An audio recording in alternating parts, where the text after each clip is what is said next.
मित्रहो नमस्कार. मी चित्रकार वासुदेव कामत.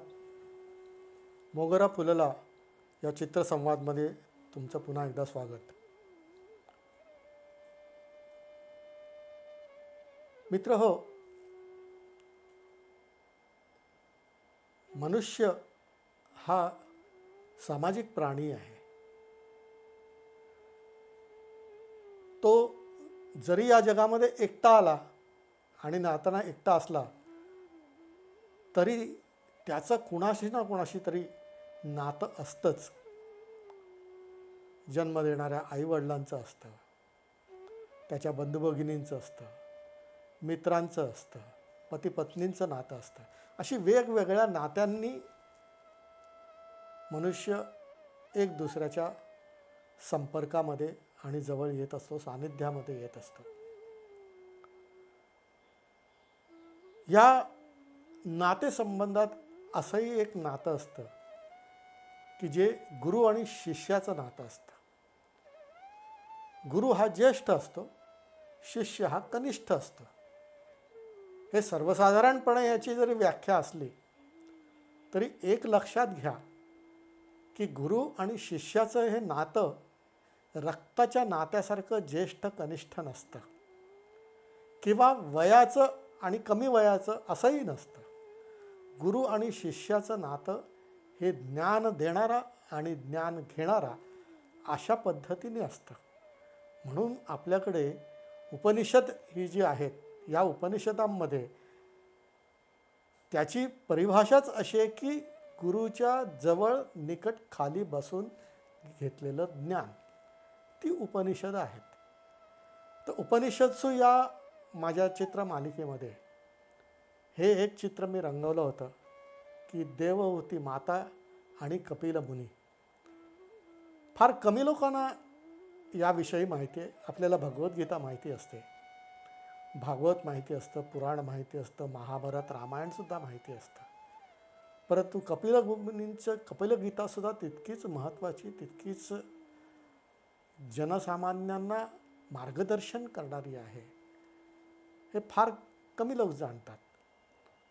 तर हे कपिल मुनी जे होते ते कपिल मुनी ऐन तारुण्यामध्येच ज्ञानाच्या उच्च पातळीवर, मोक्ष पातळीवर पोचलेले असतात.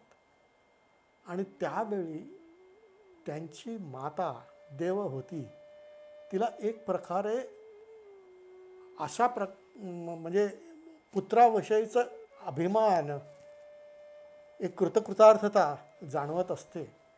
आणि त्याबरोबरच असंही जाणवत होतं की मी ज्याला जन्म दिला तो मोक्षप्राप्तीला पोचू शकला, ज्ञानाच्या उच्च पातळीवर पोचू शकला, मी का नाही होऊ शकत. आणि म्हणून ती मुलाला सांगते की तू जे काही ज्ञान मिळवलेलं आहेस, तुला जे काही ज्ञान झालेलं आहे ते ज्ञान मलाही हवं आहे. तर मी आज तुझी शिष्या होऊन तुझ्यासमोर बसते आहे, तू मला ज्ञान दे. तर कपिल मुनींनी आईसाठी जी गीता सांगितली ती कपिल गीता म्हणून प्रसिद्ध आहे. हे चित्र करण्यामागचा उद्देश असा आहे की आईने जन्म दिलेला मुलगा कपिल आहे आणि ज्ञानमार्गामध्ये सर्वोच्च पातळीवरती किंवा गंतव्य जे प्राप्त करायचं होतं तिथपर्यंत पोचून ज्ञानप्राप्ती झालेला तापसी साधक असा तिचा मुलगा कपिल आहे. आणि तो त्याच्याकडनं ज्ञान घ्यायचं आहे. अशा वेळी मी आई आणि तो मुलगा असं जरी हे रक्ताचं, ज्याला आपण जैविक अशा प्रकारचं नातं असलं तरीसुद्धा ज्ञानमार्गामध्ये रक्ताच्या नात्यापेक्षा ज्ञानाचं महात्म्य आणि मोठेपण जास्त महत्त्वाचं असतं. आणि म्हणून या ठिकाणी कपिल मुनी ज्ञान आईला सांगत असताना किंवा आईला कपिलगीता सांगत असताना आई स्वतःहून त्याच्या चरणाशी बसलेलं आहे, मुलाला गुरुस्थानी बसवलेलं आहे.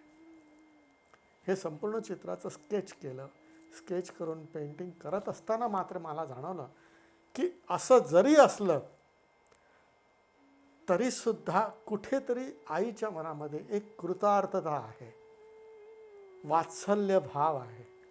आणि तो टाळून ती केवळ शिष्या बनली आहे आणि कपिल मुनी हे ज्येष्ठ बनले आहेत असं गुरु शिष्याचं नातं दाखवता दाखवता वात्सल्यसुद्धा लुप्त होता कामा नये आणि दोन्हीकडून त्याची जाणीव कायम राहिली पाहिजे.